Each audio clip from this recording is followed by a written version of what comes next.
Buenos días a todos, bienvenidos a la Casa de Cultura de San Lorenzo del Escorial.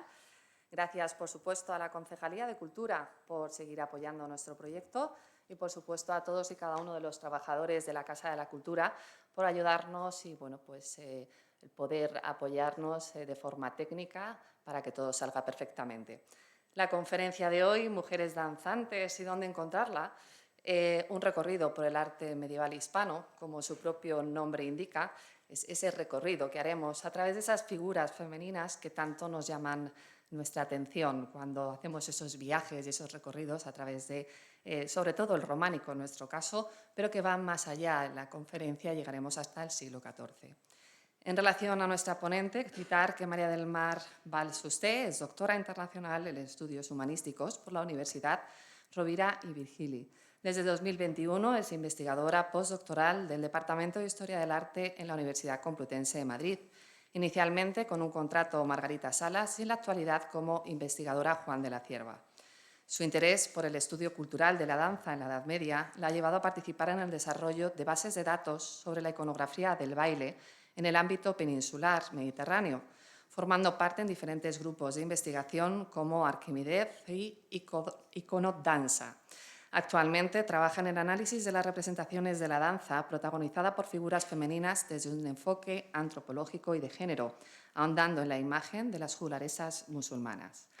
Sin más, María del Mar, por supuesto, agradecerte el que no dudaras en acompañarnos, el estar aquí y cuando quieras. Gracias. Bueno, muchísimas gracias, Rocío, por la invitación. Muchísimas gracias a Caminos del Románico. Muchísimas gracias a la Casa de Cultura de San Lorenzo del Escorial por esta acogida y, por supuesto, muchísimas gracias a ustedes que han venido un sábado al mediodía a escuchar una conferencia sobre danza. Espero que les interese, espero que les guste y, bueno, vamos a compartir este rato realizando este viaje, este recorrido visual por distintos lugares del territorio español, descubriéndolos o incluso redescubriéndoles lugares que quizá ya hayan visitado, pero que ahora quizá miren con nuevos ojos. Como ven en el título de hoy, pues vengo a hablarles efectivamente de mujeres danzantes y de su representación en el arte medieval. Pero antes de nada, permítanme una pequeña introducción sobre el baile en la Edad Media. Cuerpos estáticos, cuerpos en movimiento, aparecen de forma reiterada en el arte medieval en todo tipo de soportes. Hablamos de cultura material, arquetas, cerámicas, valvas de espejos, pintura, escultura y en todo tipo de espacios. Espacios áulicos, como pueden ser los palacios reales, los palacios de la nobleza, los espacios privados y, por supuesto, los espacios sacros. Unos cuerpos que, en tanto que instrumento, devienen canales a través de los que articular mensajes, transmitir ideas y ejemplarizar valores. Capacidades que hicieron de la danza medieval un objeto de narración y un espejo de conducta, ya constituyera parte de una gestualidad reglamentada y apta dentro del ocio aristocrático o deviniera una actividad que centraba la condena de los debates ético-morales. Pregonados desde la Iglesia y las órdenes mendicantes, advirtiendo acerca de las consecuencias de ese abandono físico y espiritual de los hombres ante los instintos más primarios, es decir, los que tienen que ver, por supuesto, con la desinhibición del cuerpo. También se instituye como praxis social y no solo de la élite, sino como parte intrínseca de los acontecimientos festivos que marcan la vida urbana. Hablamos de coronaciones y de entradas reales, pero también hablamos de acontecimientos festivos ligados con la liturgia cristiana, como la celebración de la Natividad, de Pentecostés, la fiesta del Corpus Christi. Fiestas y prácticas espectaculares en las que participaron activamente los juglares, de quienes también hemos conservado testimonios escritos, no solo representaciones figuradas. Estos testimonios escritos van desde requerimientos y relaciones de pago, que nos hablan precisamente de esa nómina de juglares que englobaban también parte de la nómina de juglares que pertenecían a la capilla real del rey, pero también nos hablan de personajes de vida itinerante y por ello a menudo concebidos como personas de vida errante. Es decir, A través de la danza podemos acercarnos a la sociedad medieval, a sus prácticas, a sus creencias, a sus contradicciones, puesto que no podemos hablar de una sociedad dicotómica únicamente movida entre lo socialmente aceptable y lo que es reprobable. Hablamos de una sociedad rica en matices y veremos cómo las imágenes nos hablan de esos contrastes, de esos grises que tanto nos interesan. Porque a los historiadores del arte no solo nos interesa saber cómo se bailaba, sino por qué y para qué. Estas premisas constituyen hoy el debate académico en el que participamos no solo historiadores del arte como yo misma, sino otros colegas historiadores, filólogos, antropólogos de la imagen, quienes nos preguntamos constantemente, ¿no?, ¿qué significan todos esos datos que no paramos de recopilar acerca de prácticas coreópticas medievales, tanto en testimonios escritos como representadas? Y nos interrogamos acerca de sus posibles interpretaciones, unos esfuerzos que, sobre todo, entienden y ponen el foco en el papel vertebrador de la danza dentro de la sociedad medieval, de cómo el gesto, el cuerpo y el movimiento rítmico son parte de la identidad de las comunidades sociales medievales, rurales y urbanas. Las imágenes de danza o la captura de ese movimiento en imagen constituye un paradigma, un topos, una clave epistemológica a través de la que acercarse al pasado, de leerlo a través de sus vestigios artísticos. Y me van a permitir que haga un poquito de spam, es el trabajo que venimos desempeñando especialmente desde las últimas décadas y además es el objetivo del grupo de investigación al que pertenezco, Iconodansa, que viene dirigido por la profesora Alicia Butà y que tiene su sede en Tarragona, en la Universidad Rovira i Virgili, en la que me doctoré. Y por lo tanto aprovecho esta magnífica ocasión para presentarles precisamente la faceta más divulgativa del proyecto académico, nuestra base de datos en acceso abierto, donde hemos compilado representaciones coréuticas presentes en el suelo ibérico, europeo y mediterráneo. Una base de datos en la que no solo pueden bucear en busca de imágenes de danza, sino en la que también hemos preparado una serie de ensayos sobre temas y figuras transversales, como las figuras contrapuestas de Salomé y de Miriam, de las que hablaremos hoy, o también sobre cuáles son esos escenarios de la danza, como es, por ejemplo, la iglesia o el palacio, de los que también hablaremos hoy. Quiero también apuntar que no se trata de una base de datos única en su género. Probablemente quizá alguno de ustedes conozcan la página web claustro.com, donde también hay una base de datos sobre representaciones coréuticas y centradas específicamente en el periodo del arte románico. Pero volviendo a Iconodansa, además de esa base de datos, si les interesa, en su página web también podrán encontrar una serie de pequeños cortos documentales sobre las pervivencias medievales en las manifestaciones coreográfico y teatrales actuales, como las danzas carnavalescas del oso en los Pirineos o, por ejemplo, la danza de la muerte que aún tiene lugar en la localidad catalana de Verges. Los pueden localizar igualmente también en el canal de YouTube del propio grupo. Y actualmente estamos llevando a cabo un proyecto de investigación que se titula Mujeres danzantes, idolatría y ritos, cultura visual e historia cultural de la danza en la larga Edad Media. Y es por eso que hoy vengo a proponerles este recorrido visual de la mano de figuras danzantes femeninas, que tenemos también muy estereotipadas en nuestra memoria visual.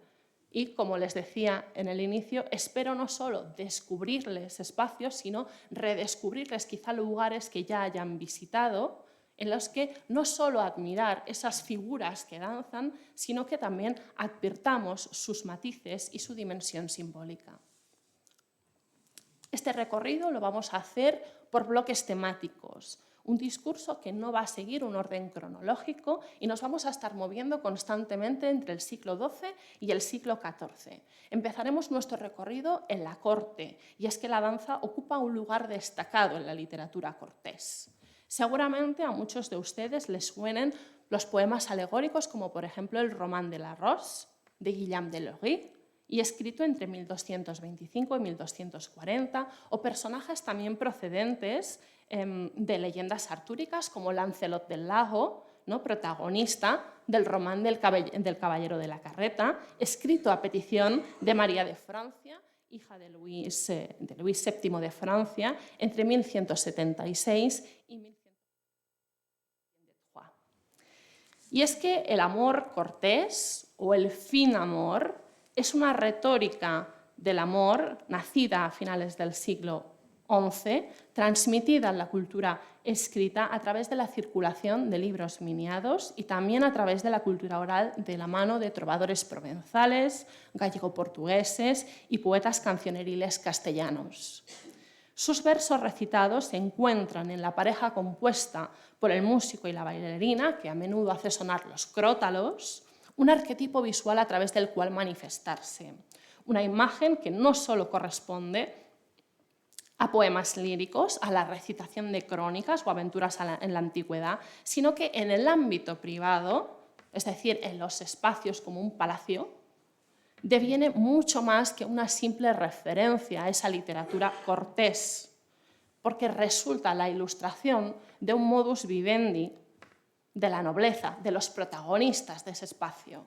Es decir, deviene una imagen que constituye una praxis real con la que conectar, pues forma parte de sus ritos de sociabilización. No resulta extraño, por ello, encontrar iconografías trovadorescas y juglarescas en los espacios privados de la élite social, como pueden ser los palacios góticos. En el Museo de Mallorca se conservan unas pinturas murales fechadas alrededor de 1300, procedentes de un antiguo palacete que se emplazaba en la calle Zabellán número 3 de Palma de Mallorca, unas pinturas que son conocidas, como ven en pantalla, como mural de Champassac, nombre del donante y antiguo propietario del inmueble, Tai Doan de Champassac, que fue un príncipe tailandés que las donó al museo en el año 77. Van a ver que las pinturas murales, como ven, no es que se hayan conservado muy bien. Entonces, ahora me van a tener que creer y luego les pondré un dibujo de estas pinturas murales donde realmente van a poder identificar qué es lo que tenemos representado aquí. Vemos, pues, dividida en dos registros, unas representaciones que tienen temática cortés y amatoria. Vemos una escena de justas con este caballero, ven aquí el caballo, ¿vale? Ven aquí la lanza, ¿vale?, donde la dama está atando un pañuelo.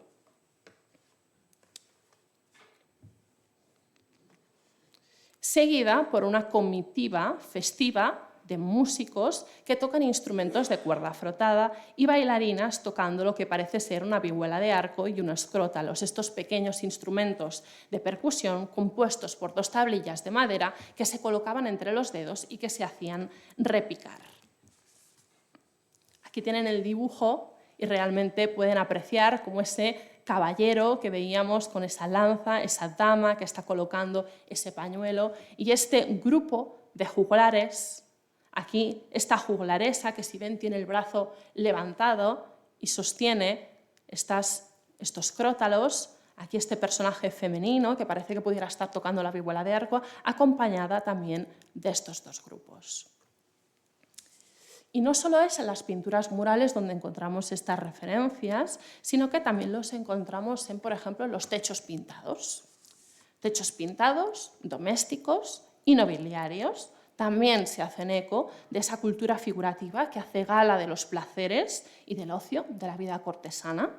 Procedentes son estas muestras de la casa señorial de la calle Lledó, número 15, en Barcelona, que están fechados en la segunda mitad del siglo XIII. Se trata de unas tablillas de alfarje que se conservan en el Museo Nacional de Arte de Cataluña. Y, como ven, en esta imagen de aquí, pues nos encontramos con la presencia de este juglar músico que toca el tamborino y la flauta, con esta bailarina que está realizando una acrobacia, esta voltereta, acompañada por esta pareja, que son dos mujeres. Aquí lo podrán ver un poquito mejor. Estas dos mujeres que están jugando a este juego que es el backgammon, Y como pueden ver, una de ellas sostiene las fichas mientras la otra la invita al juego. Y también pueden detectar, aunque casi se haya perdido, cómo aquí aparecen unos arbolitos en la parte de atrás, ¿vale? Y esos arbolitos no están ahí de forma anecdótica, sino que las escenas de danza, las escenas de tipo cortés y amatorio, suelen aparecer representadas en un exterior, en un espacio natural que evoca a un escenario idílico propio de la literatura cortés, que es el jardín de amor, el jardín del placer, el jardín del deseo. Y es que la danza se inserta en esos escenarios del placer, convocando con su música y sus bailes a ese fin de amor, mientras que las luchas entre caballeros y seres fantásticos remiten a la narración de gestas y de actos bélicos. Un fin de amor que, como ven, siempre tiene lugar en ese espacio idílico, en ese no lugar, en ese espacio heterotópico que es el jardín de amor, que está fuera de la realidad mundana y donde se sitúan literariamente, las interacciones entre hombres y mujeres, entre los caballeros y sus damas. Procedente del mismo alfarje es esta otra tablilla, y aunque hayamos perdido buena parte de su capa pictórica, aún se aprecia en el centro a una pareja sentada que dirige su atención, ¿vale?, hacia su izquierda, hacia estos personajes de aquí, que son nada más y nada menos que son dos juglares. Como ven, aquí aparece esta juglaresa, esta bailarina, que posa una mano sobre la cintura mientras levanta el otro brazo, acompañado de un juglar músico. Y, sobre todo, también vemos que están acompañados de otro grupo más de juglares, estos dos personajes de aquí, y como podrán ver, se aprecia esa arcuación, esa voltereta, esa acrobacia que está realizando el cuerpo de esta juglaresa. La escena se ha interpretado como parte de un banquete o de una celebración matrimonial, algo perfectamente plausible, ya que tenemos documentación que atestigua que los juglares, en tanto que profesionales del espectáculo en la Edad Media, se encargaban de amenizar dichas ocasiones. Y les traigo aquí algunos ejemplos que dan prueba de ello entre los siglos XII y XIV, tanto en la corona de Castilla como en la corona de Aragón.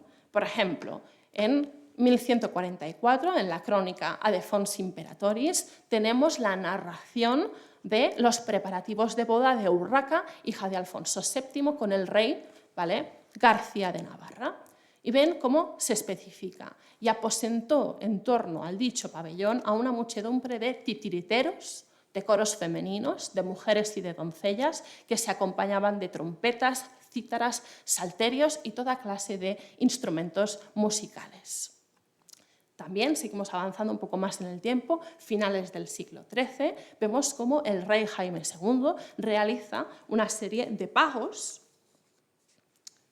¿vale?, concretamente unos 330 sueldos barceloneses para 36 trompeadores y un juglar procedente de Xàtiva en motivo de las fiestas celebradas por su casamiento con la reina Blanca de Anjou, ¿no? Aquí tienen esos sueldos que se pagan a esos 36 trompeadores y un mimo, que es esa palabra que deviene sinónimo de juglar o de histrión en la documentación medieval, que procede de Xàtiva. Y precisamente porque procede de Xàtiva es muy probablemente que se trate de un juglar musulmán, porque Xàtiva, la parte de la franja entre la zona de Castellón y la franja con Aragón y el Principado de Cataluña, deviene un centro juglaresco, ¿vale?, musulmán muy potente durante los siglos bajomedievales para toda la corona de Aragón.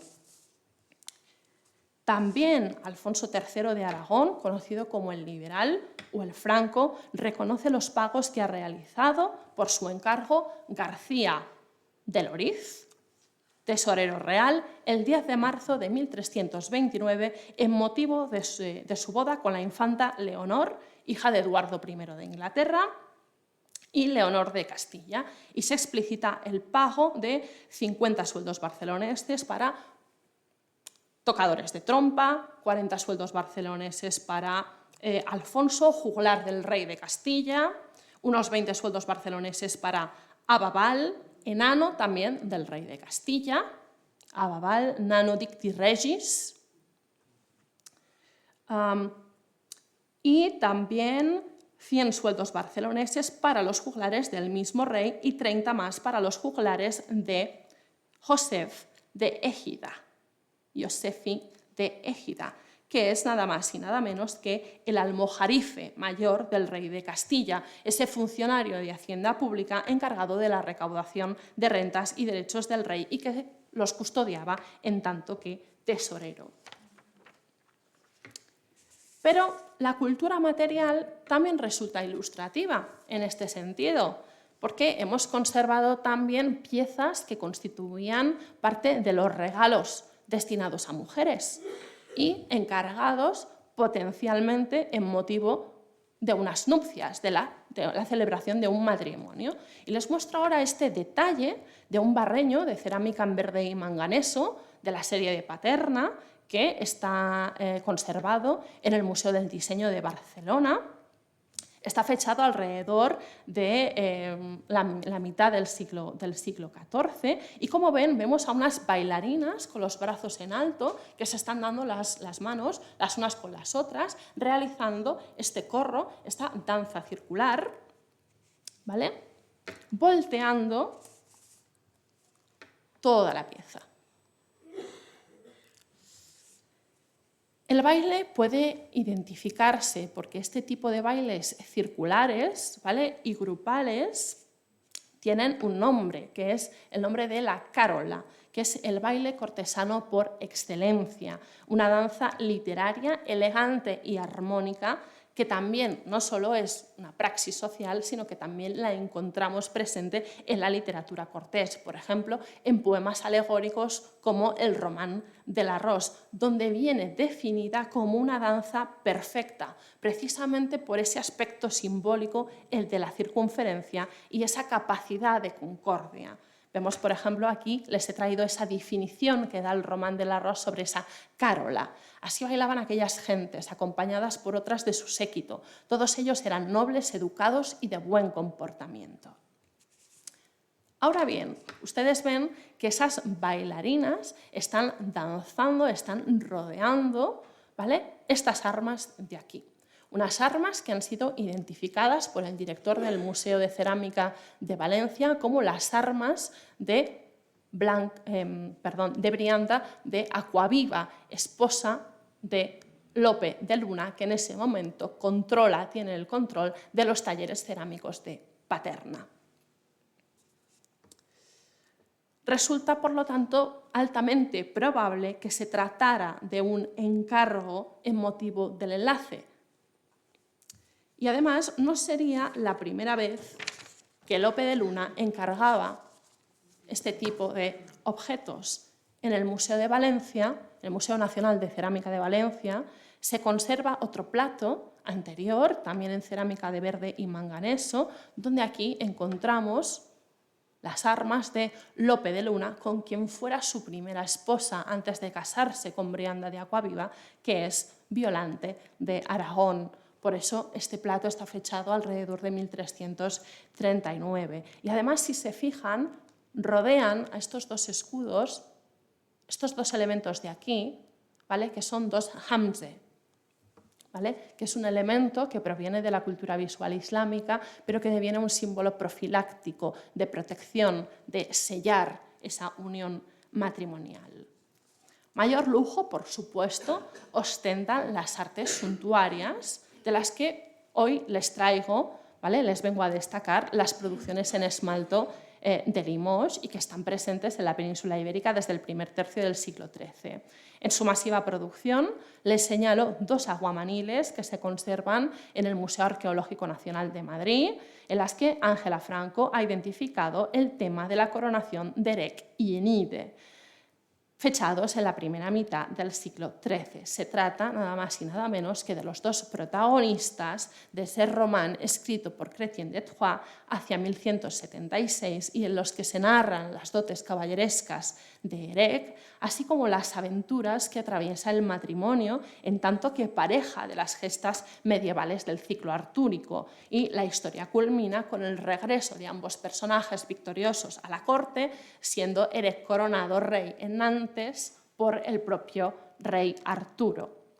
Aquí, como ven, tienen estas dos piezas, ¿vale? Estas dos piezas que son estos dos recipientes que se utilizaban en las abluciones rituales, ¿vale? Para lavarse las manos en ocasiones especiales como pueden ser los banquetes, aunque también empleadas, ¿vale? Dentro de la liturgia cristiana. Como ven, se trata de dos recipientes, de dos platos. Uno hace las funciones de jarra, no sé si pueden ver este pequeño elemento de aquí y estos puntitos, ¿vale? Que sirven para verter el agua, ¿vale? En el otro recipiente. Centran las decoraciones de esos dos recipientes, esos dos personajes que vienen coronados, ¿vale? Por un lado Erec y por el otro lado Enide, y alrededor de esos personajes que nos encontramos, pues precisamente representaciones juglarescas que amenizan y que celebran ese momento regio. ¿Vale? Aquí lo pueden ver, ese juglar músico que está tocando un cordófono con esa bailarina que está realizando, ¿vale? El puente. Se ven aquí las manitas y como esos pies que se levanta todo el vestido, ¿vale? O en el otro recipiente, otra vez ese arquetipo del juglar músico tocando un cordófono, pero en este caso acompañado por una bailarina que está tocando las tejoletas. Pero este ars profana, como ustedes saben, pues no es ni muchísimo menos exclusivo del ámbito cortesano o privado. En el claustro del monasterio de Santa María del Estany, fechado hacia 1200 post-quem, encontramos un elenco de capiteles con escenas juglarescas y de carácter conyugal. Volvemos a encontrarnos en el capitel de la Galería Oriental con una pareja compuesta por ese juglar músico y esa bailarina tocando los crótalos. Unos juglares, unas escenas que, ahora sí, desde la Iglesia, puesto que estamos en el ámbito del claustro, vendrán condenados de forma enfática y reiterada desde los tiempos de San Agustín, que ya alude en sus textos, en sus sermones, sobre el carácter jocoso de estas actividades, despreciando el carácter profano de sus músicas y bailes tan alejados de la música sacra.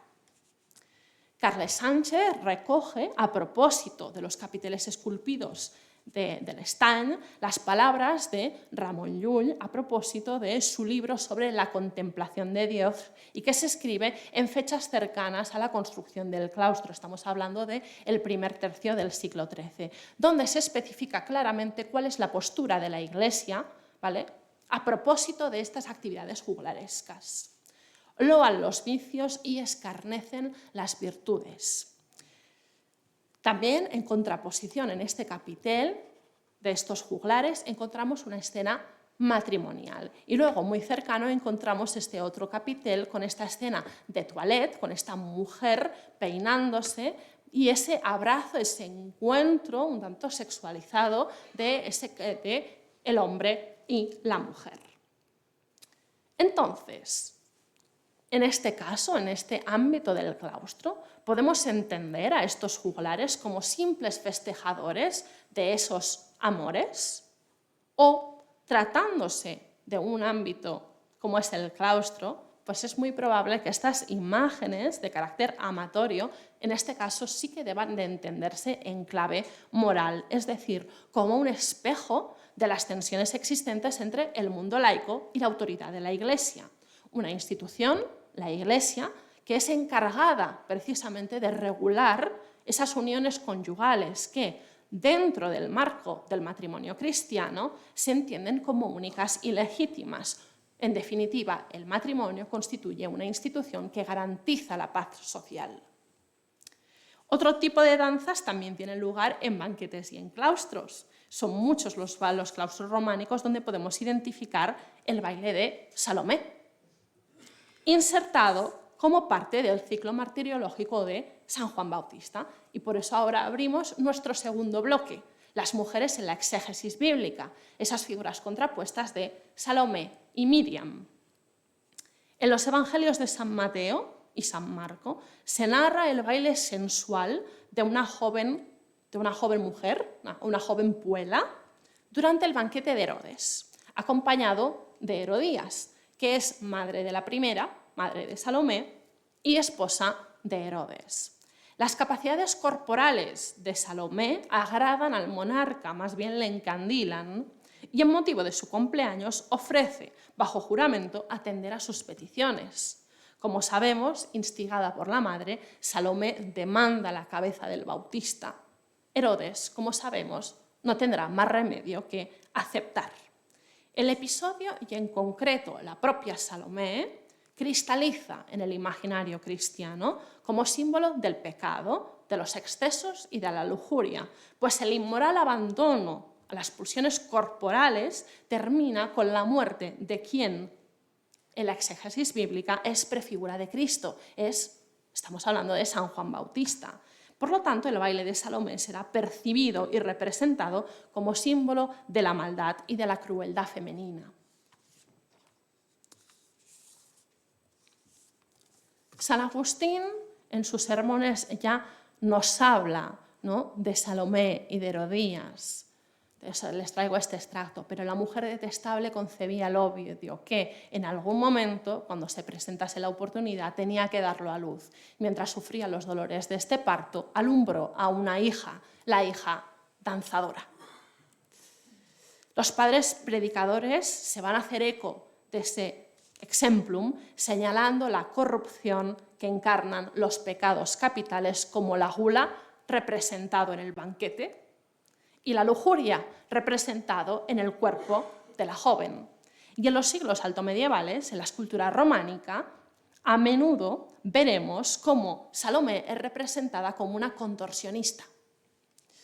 La tensión del cuerpo femenino ejemplifica el carácter negativo de esa danza, una que está asociada a los comportamientos impúdicos, a la sexualidad, una danza que a ojos de la Iglesia es diabólica. En la Colegiata de Santa María de Alquézar, que tienen proyectada en pantalla en la provincia de Huesca, encontramos la representación de ese baile de Salomé, que puede fecharse en la primera mitad del siglo XII. La superficie del capitel, como ven, está ocupada por la mesa del banquete y sus asistentes, mientras que en la parte inferior de la mesa el escultor aprovecha para representar el cuerpo contorsionado de la joven. Su naturaleza bestial y diabólica viene enfatizada no solo por la propia posición del cuerpo, sino porque la escena siguiente detalla sus consecuencias, que es la entrega de la cabeza del Bautista a Herodías, que tienen aquí, con ese brazo que se levanta sujetando la cabeza del Bautista, y que además viene envuelto por una serie de serpientes que son muchísimo más visibles en esta parte de aquí. ¿Vale?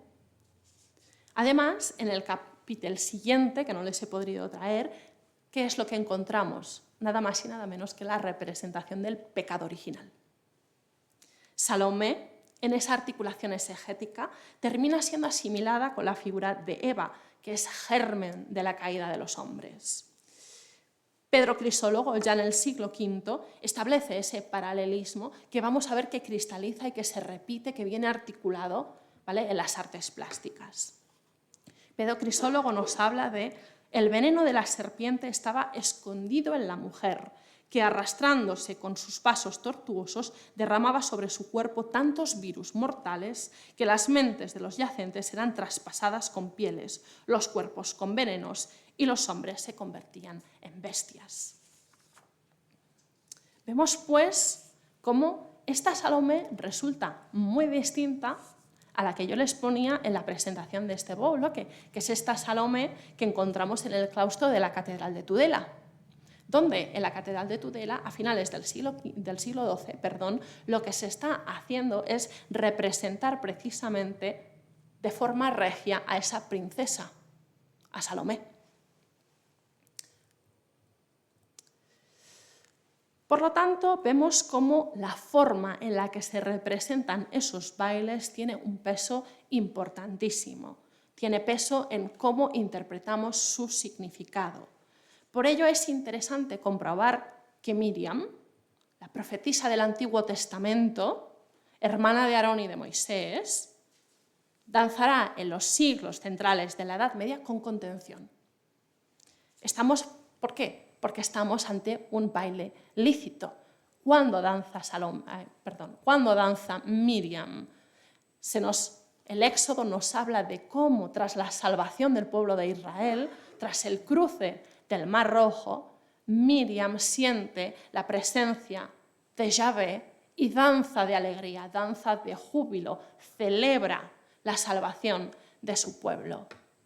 Entonces Miriam, la profetisa, hermana de Aarón, tomó un pandero y mientras todas las mujeres la seguían danzando y tocando panderos, Miriam les cantaba así: canten al Señor que se ha coronado de triunfo arrojando al mar caballos y jinetes.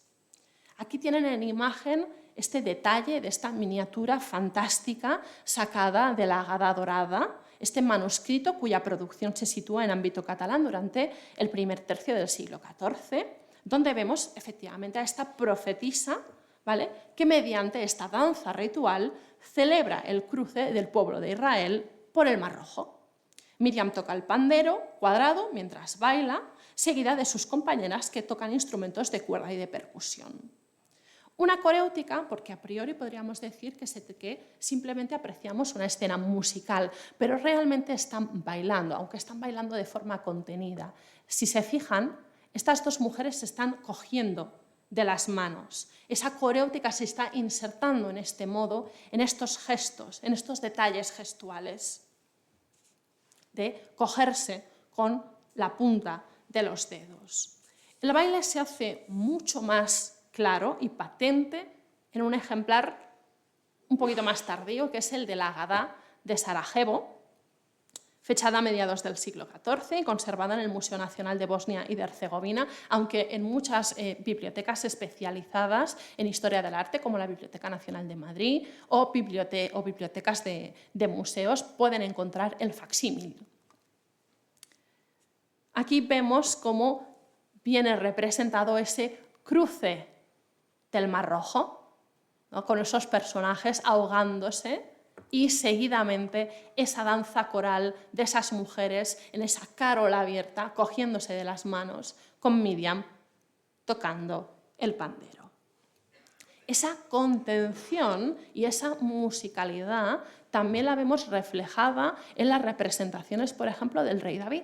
¿Cómo se representa habitualmente el rey David? No se le representa danzando, se le representa como paradigma de la música sagra, porque es considerado el primer salmista. De ahí que la imagen que cristaliza en la iconografía medieval sea precisamente la del rey músico, la del rey tocando el arpa, el salterio. Aquí vemos que está tocando un cordófono, probablemente en este capitel que la mayoría de ustedes conozcan, que se conserva en el Museo Diocesano de Jaca, procedente precisamente de la Catedral de San Pedro, donde se hace especial énfasis en la musicalidad de la escena, ¿no?, en ese baile que ejecuta el rey David frente al Arca de la Alianza, un baile que también es de júbilo, un baile que es lícito, como el de Miriam.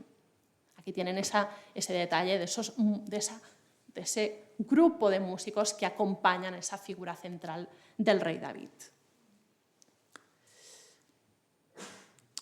Por todo ello, la contorsión y la retroversión del cuerpo, es decir, arquear el cuerpo hacia atrás, se convertirán en muestras físicas de histrionismo, de descontrol corpóreo y mental, en una asociación que estigmatizará las capacidades performativas de los juglares y las juglaresas. Es decir, son unos personajes que encontramos insertados en esos acontecimientos festivos que tienen lugar, ¿no?, que articulan la vida festiva y teatral, tanto de la vida urbana como de los espacios rurales, pero a su vez hay un discurso que se mantiene estable y que viene pregonado desde la Iglesia, que intenta estigmatizarles, de prohibir esas representaciones que tienen que ver con la música y con la danza profana.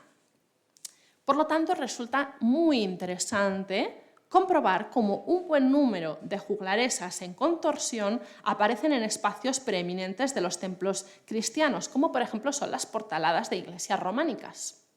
Unas imágenes que se sitúan en la frontera entre el mundo terrenal, aquel que viene dominado por las pasiones, y el celestial, es decir, el propio ámbito de la iglesia, el del espacio sacro, en un itinerario que guía al fiel hacia la salvación. Entonces, podemos identificar a esos personajes, a esos juglares, a esos músicos y bailarinas que aparecen en estos espacios, en los modillones, en los canecillos, en las portaladas y capiteles de iglesias románicas. Los podemos interpretar como espejo de la caída. Podemos entender que el fiel, al traspasar esa frontera, al dejar atrás esas imágenes, está siendo conducido apodícticamente hacia la verdad. En la portada oeste de la iglesia de Santiago, de Carrillón de los Contes, quizá la han visitado, sí, de la segunda mitad del siglo XII, vemos cómo en la parte inferior sur de la arquivolta aparecen distintas representaciones musicales y de danza. Un músico que aparece sentado, ven aquí el cruce de piernas, ¿vale? Está tocando un instrumento de cuerda frotada, mientras gira su rostro hacia la bailarina, absolutamente arqueada, ¿vale? Hemos perdido parte de su cara y de sus brazos, pero vemos perfectamente esa pierna, ese cuerpo totalmente volteado y esos cabellos que caen, ¿vale?, de forma dramática, esa larga melena que enfatiza también la representación, la captura de ese movimiento en imagen. En otra escena, también...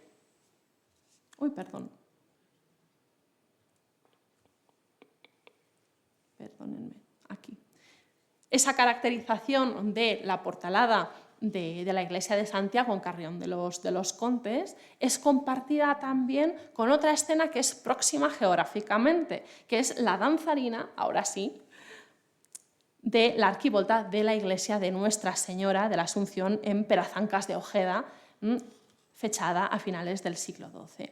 Aquí se nos presenta a un músico tocando un instrumento de cuerda frotada junto con una bailarina, también en plena torsión, arqueando su cuerpo y ocupando todo el espacio permitido y dejando expuestos detalles, ¿vale?, de su indumentaria, como el cinto ceñido. Aquí la ven, el juglar músico y la bailarina, ven como la cabellera, esa melena, también ha sido representada, ese cuerpo absolutamente contorsionado. Y además les acompañan estos músicos de aquí, en la parte central de la arquivolta, que otra vez nos encontramos con unos juglares músicos, ahora acompañados por un oso que está levantado sobre sus patas traseras y que también danza, en esa imagen de ese topos de que es el mundo al revés. También en los capiteles del lado izquierdo de la portalada de la iglesia de San Juan de Moarbes de Ojeda en el último tercio del siglo XII, dos bailarinas muestran sus cuerpos en absoluta contorsión, flexionando las piernas hacia atrás y acompañadas por un músico que vuelve a cruzar las piernas tocando la fídula y otro el dolio. Es sintomático, aquí los ven, los músicos, las dos bailarinas y otros dos músicos. Pero es sintomático detectar cómo acompañan precisamente a esas escenas juglarescas y de danza, escenas que tienen una alta carga violenta, las escenas de lucha, de peleas, de lucha contra monstruos. Por lo tanto, vemos cómo esa música profana, esas escenas juglarescas son puestas, ¿vale?, correlativamente con esas escenas adyacentes que resultan violentas. Esta reincidencia iconográfica parece responder a una voluntad expresa, la de procurar espacio a esas prácticas coréuticas que mantienen entretenidos a los incautos, marcando ese límite entre el mundo de los hombres y el reino de los cielos. La patrística, el estudio del cristianismo en los primeros siglos, hablamos de los padres de la Iglesia, resemantizan los gestos y fórmulas adaptándolas a los nuevos contextos. Es bien conocido que durante los primeros siglos del cristianismo y como herencia del mundo clásico se entiende la danza como un estado de posesión. Las danzas dionisíacas, por ejemplo, las ménades, que danzan absolutamente embriagadas en ese momento de éxtasis y de entusiasmos porque vienen poseídas por el propio Dios que desinhibe sus cuerpos y las hace danzar de forma estática, con ese movimiento libre y descontrolado que ellas no pueden controlar de ninguna manera. Esa danza pagana, esa danza dionisíaca, esos movimientos, ¿no?, que a las ménades las acompañaban los sátiros y que son percibidos por parte de la Iglesia como esos personajes de condición subversiva que quedaban confinados en los márgenes de la sociedad porque los cortejos dionisíacos no tienen lugar en la polis, sino que tienen lugar en plena naturaleza. ¿Vale? Vamos a ver cómo esos esquemas coréuticos, esas formas de representar esas danzas, esa idea tardoantigua de que la danza está asociada a la comunicación con Dios, pero sobre todo a la posesión divina, va a ser resemantizada por parte de los padres de la Iglesia y va a ser transformada en unas danzas de carácter diabólico, es decir, de unas juglaresas que están inducidas a bailar de esa manera, a moverse de manera tan sexualizada, precisamente porque son inducidas por el demonio y por el diablo. Es más, el Concilio de Toledo del 589 condena la danza durante las celebraciones festivas religiosas dedicadas a santos. Isidoro de Sevilla también en sus etimologías arremete contra las danzas que se realizan durante la celebración de la Calendas de enero.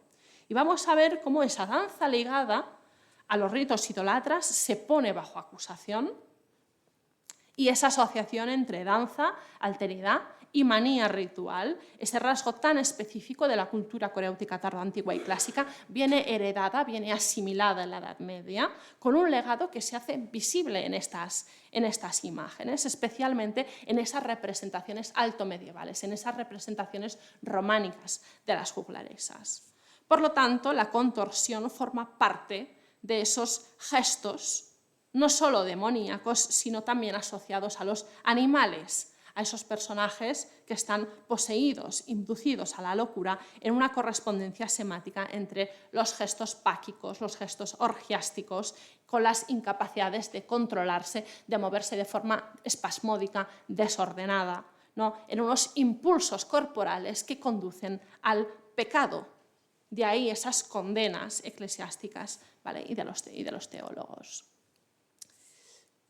Por lo tanto, muchas veces cuando vemos esas bailarinas contorsionadas en esas portadas románicas, lo que estamos apreciando es a unos personajes, a estas bailarinas que se mueven contorsionadas, en esa asociación que se hace con la bailarina en éxtasis, en esos bailes que son fruto de la experimentación de sensaciones que son extracorpóreas, ¿no?, esos momentos de subversión, de abandono a nuestros instintos más primarios, de comportarse fuera de lo socialmente aceptado, que vendrá ejemplificado y cristalizado en la iconografía medieval como símbolo, ¿vale?, de exaltación y de posesión que viene asociado con estas prácticas, ¿vale?, juglarescas.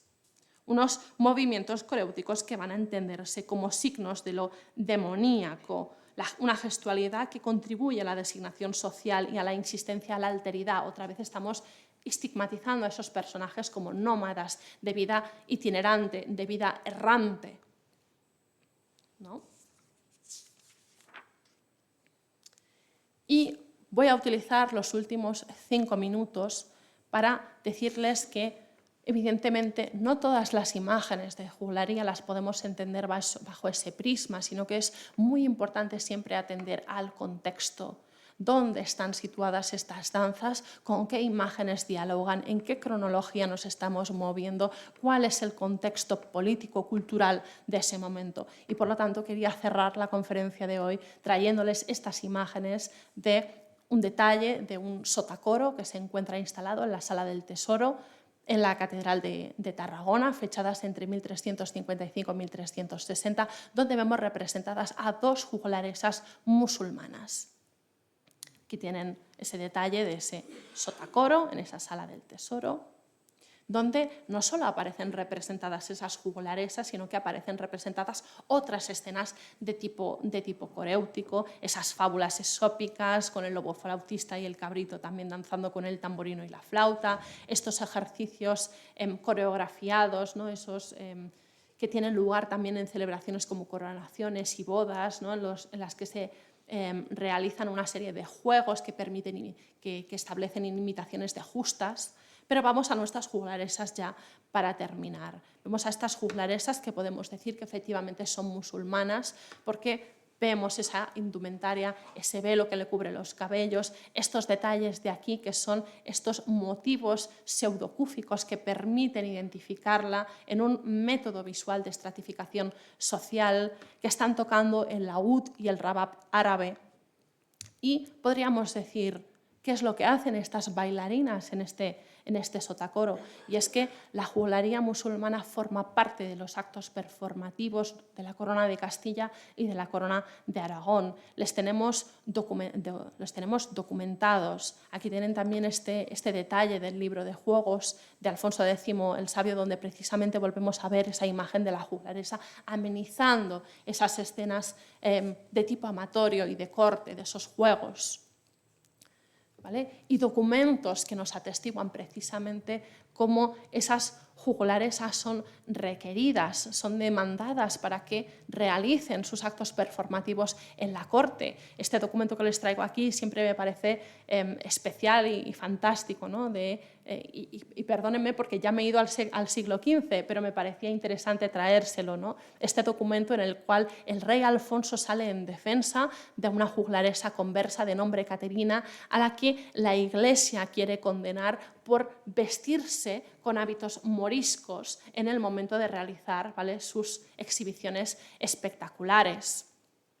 Pero tenemos varios requerimientos por parte de monarcas, ¿no?, que demandan la presencia de esos juglaresas musulmanas en actos como las coronaciones, las entradas reales.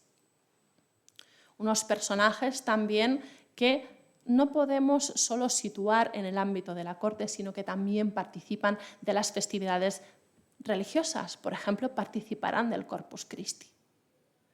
Entonces, como pueden ver, el repertorio es muy amplio, hay muchísimo trabajo por hacer y hay muchísimos matices a los que atender.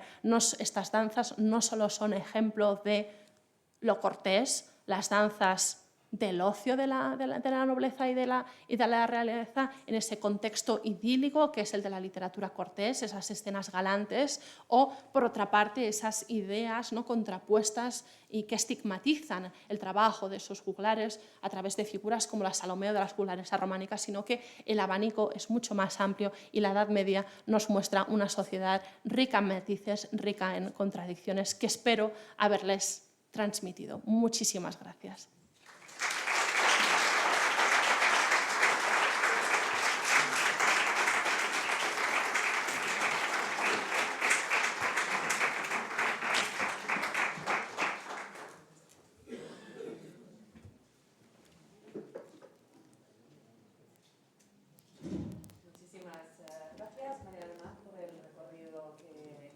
Has hecho en la conferencia.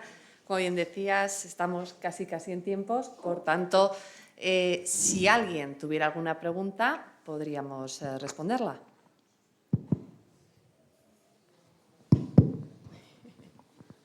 Sí. ¿Los juglares perduraron en la época de los Reyes Católicos? Y digo, en ese caso, ¿se libraron las juglarescas musulmanas árabes o también también los expulsaron? El contexto cambia absolutamente. Una cosa son los siglos centrales de la Edad Media.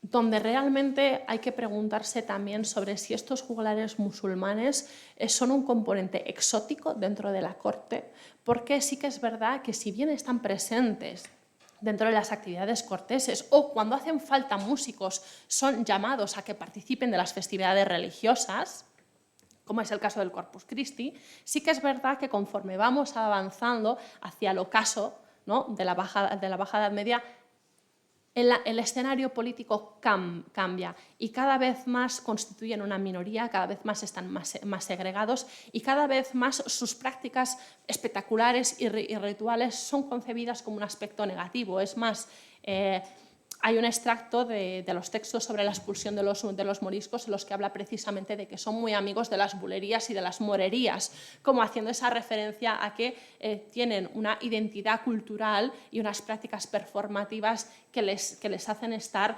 apartados de lo que socialmente se debe de aceptar. Entonces, una cosa son esas representaciones en los libros de Alfonso X, donde el escenario es uno, y otra cosa es cuando nos vamos acercando al siglo XV, donde ha cambiado el escenario político y también cultural, y también donde la corte mira más hacia Occidente, hacia las prácticas de los juglares en Occidente, franceses de la corte de Flandes, de Borgoña, que son realmente los que van a llegar a las capillas reales, que no ese legado de Al-Ándalus que se había mantenido entre los siglos XIII y XIV.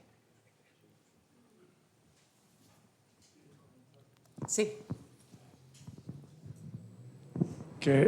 Bueno, buenas tardes o buenos días, que es curioso porque al parecer los juglares inicialmente participan en actividades civiles, digamos, en palacios, en conmemoraciones, pero sin embargo la Iglesia los estigmatiza rápidamente y los lleva a un ámbito fuera de lugar, en las galerías porticadas, en los claustros, que es donde realmente no tenían que estar. O sea, que están estigmatizados, aunque quiero decir que si su función realmente es amenizar, parece que son unos bailes o unas participaciones muy educadas, muy...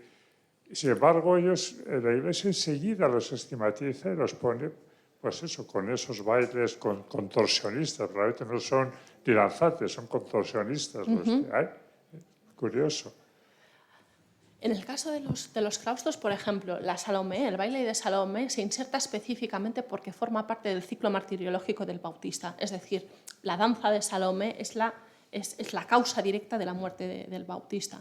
Y en los siglos medievales se hace mucho énfasis en la parte del baile, pero conforme vamos adentrándonos en la Edad Moderna va a tomar muchísimo más peso, por ejemplo, la presentación de la cabeza del Bautista en la bandeja, que va a terminar siendo incluso reliquia. Pero es interesante como ese discurso. Pero en el caso de la Salomé se inserta específicamente el baile de la princesa porque es la causa de la muerte del Bautista. Por lo tanto, forma parte del ciclo martiriológico y agiográfico. Y en el caso de las juglaresas contorsionistas se da específicamente en el románico. Se da muchísimo en el románico porque tiene que ver con esa voluntad de la Iglesia de separar lo que es el ámbito sacro de lo que ocurre en el ámbito urbano y rural, que se ven incapaces de controlar.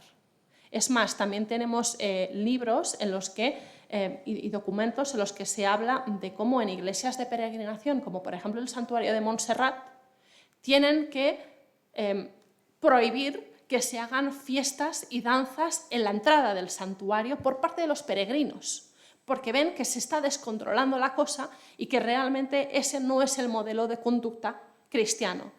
Pero las danzas forman parte del ámbito eclesiástico. Las danzas las encontramos en fiestas de Pentecostés, de Natividad, luego efectivamente en el Corpus Christi, pero hay esa contradicción entre lo que sucede en el ámbito festivo de la ciudad y realmente la postura que tiene la Iglesia respecto a esas prácticas que ve que no puede controlar del todo.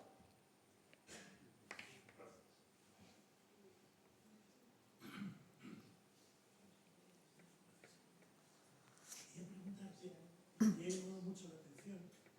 Hemos visto representaciones. He visto algunas representaciones son de un ámbito religioso, otro de alto estatus económico, etcétera, pero no he visto nada, por ejemplo, de una fiesta de la vendimia, una fiesta de la recolección, en la que doy por supuesto que habría danzas. ¿No han quedado obras de ese tipo de danzas que doy por hecho que existieron? Sí que existen, lo que pasa muchas veces no tenemos esa representación figurativa, no las hemos conservado. Además, lo que nos pasa es que muchas veces también quizá este tipo de danzas que podrían aparecer en el ámbito privado, como podría ser un alfarje, no los hemos conservado, nos han quedado muy fragmentados, ¿no? Esas dos imágenes de esas dos tablillas que presentaba al inicio, claro, formaban parte de una techumbre que hemos conservado a mitad. Y en esa techumbre hay representaciones de un menologio, pero del que hemos conservado una tabla. Realmente, el espectro hay muchas cosas que las sabemos, pero de forma parcial. Pero bueno, a propósito de esto, en la armadura de Parinudillo de la Catedral de Teruel, que es de alrededor de 1280, ahí hay representado partes de un calendario y hay representada una fiesta de la primavera, una fiesta de Aprilis, con una serie de músicos y bailarinas que están en uno de los frisos.